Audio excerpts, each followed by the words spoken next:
তাৰ যদি নহ'লে আকৌ আমাৰ ঘৰৰ ককাইজনৰ পেটলৈ ভাতকে নোযোৱা হ'ল। আজি বোলে বৰশী টোপাব। পৰহি দিনা টোপাইছিলে, কিন্তু একদম ডাঙৰ ডাঙৰ 3টা চেঙেলী মাছ পালে। গৰৈ মাছ নাই, কিন্তু জেচিপি খান্দি থোৱা নলা আছে মানে বাৰীৰ গোটেই 4 ৰাউণ্ডটো, সেইটো কাৰণে মানে তাতে বৰশী টোপাই ভাল পায়। কেতিয়াবা আজৰি সময়ত মানে যেতিয়া খোৱাৰ আগত বা এনেই অকণমান জিৰণি লোৱা হয়, সেই সময়খিনিত এনেই থাকে যে, সেই সময়খিনি মানে বৰশী টোপাবলৈ খুব ভাল পায়। আৰু খুব বাহনিৰ তলৰ হয় যে, ঠাণ্ডা পৰিৱেশ, সেইকাৰণে মোক কেঁচু খান্দিবলৈ ক'লে। মই খান্দিলোঁ, কিন্তু অকল এডালেই পালোঁ। মই কিন্তু নলগাওঁ বুলি ক'লোঁ দেই, মই লগাবলৈ একদম নোৱাৰোঁ। আৰু ককাইজনে মানে বৰশীটো যিমান দীঘল নহয় সিমান দীঘল কেঁচুডাল লগাই দিলে। আৰু এইফালে মোৰ আগৰ ভিডিঅ'টোত যে মই হালধি খেৰ পাৰিছিলোঁ, সেই হালধিখিনি এতিয়া আকৌ মোৰ মূৰৰ ওপৰতকৈ ওখ হৈ গ'ল। মানে এইবাৰ হালধি মানে অকণমান বেছি পাম বুলি ভাবিছোঁ। পাওঁ নাপাওঁ নাজানো, কিন্তু গছকেইজোপা চাই পাম বুলি ভাবিছোঁ। আৰু এইফালে চাওকচোন, নলাটো ইমান বেছি দ নহয়। পুখুৰীৰ ওচৰত আছে যদি পুখুৰীত তেনেকৈ মাছ পোৱা নাযায় দেই, বহুত দ পুখুৰী। সেয়েহে নলাত বৰশী টোপাব আহিছোঁ। মোক মানে টোপাবই নিদিয়ে, এনেই ককাইজনে বেছিকৈ টোপালে মোক এবাৰ নে দুবাৰ দিলে। কিন্তু দুখৰ কথা কি জানেনে, আমি দুয়োটা ইমান সময় বৰশী টোপালোঁ, কিন্তু এটাও মাছ নাপালোঁ। মানে ককাইজনে ভাবিছিলে সেইদিনাটো 3টা পালোঁ, আকৌ পাম বুলি, কিন্তু মাছ নাপালোঁ। এনেকৈ মানে ভাত সাঁজটো খাই দিলোঁ এতিয়া। আৰু আমাৰ মানে হাঁহ এজনী জানেনে, পেটত দুখ পালে। কেনেকৈ দুখ পালে নাজানো।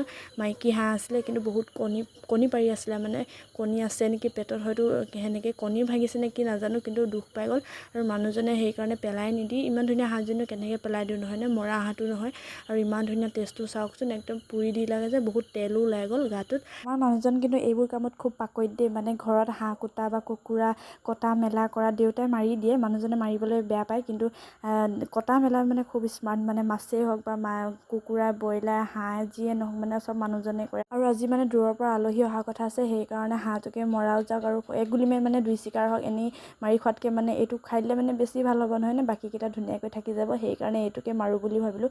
এনেও দুখ পোৱা হাঁহ বা কোনো যি থাকিব, নহয়নে? আজি নহয়তো কাইলৈ মৰি যাব। এনেই মৰি যোৱাতকৈ মানে আমি পেট পূজা কৰাই ভাল। এইফালে জিভাৰ জুতিও হওক, আৰু খাবলৈও এনেও ভালেই লাগে, নহয়নে? হাঁহ কোমোৰা যে খাবলৈ বহুত ভাল লাগে, নহয়নে? আৰু আজি মই হাঁহ কোমোৰাই বনাম। আৰু টেষ্টটো চাওকচোন, ইমান ধুনীয়াকৈ ওলাইছে। লগতে কণী ভাগিলে নে কি নাজানো, কিন্তু পেটৰ পৰা বহুত বেছি কণী ওলালে। আৰু দুখ লাগে, নহয়নে?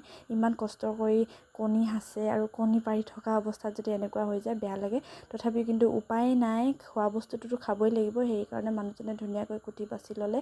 মই এইফালে পিঁয়াজ, নহৰু, আলু চালু আদি কাটি ৰেডি কৰি ল'লোঁ। আৰু এতিয়া ধুনীয়াকৈ বনাব লাগিব। অলপ সময় পাছতে আলহীও পাবহি, সেইকাৰণে আলহী অহাৰ আগে আগে এইখিনি বনাই মেলি ৰেডি কৰি ল'লোঁ। আলহী কৰ আহে মই আপোনালোকক নেক্সট ভিডিঅ'টোত দেখাম বাৰু, কিন্তু আজি মানে কৰোঁতে অকণমান দেৰি হৈ যাবও পাৰে, আৰু সেইকাৰণে এইবিলাক নেদেখাওঁ। কণীখিনি চাওকচোন কিমান ধুনীয়া আছে। এইটো একদম সৰু কণী আছিলে, আৰু ডাঙৰ ডাঙৰ কণীও আছে কিন্তু দেই। মই কৈছিলোঁ বহুত কণী ওলাইছিলে বুলি। আৰু আজি ভিডিঅ'টো ইমানতে সামৰিছোঁ। যদি ভাল লাগিলে চাব, বাই।